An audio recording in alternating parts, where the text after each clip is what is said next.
Amb els nens de l'escola, al mes de maig, sortim a fer dibuix al natural pel poble. Triem algun espai del poble i ens hi estem una bona estona observant i dibuixant-lo. Un any vam estar a la plaça de l'església. Vam agafar els nostres papers en blanc, les ceres, ens vam seure el més còmodament que vam poder, amb la nostra gorra, intentant buscar les ombres i vam observar l'església.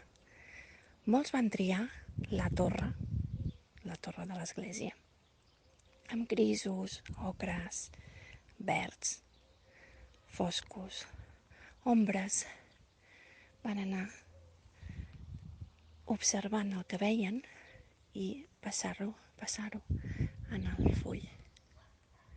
Des de terra, la torre de l'església es veu immensa,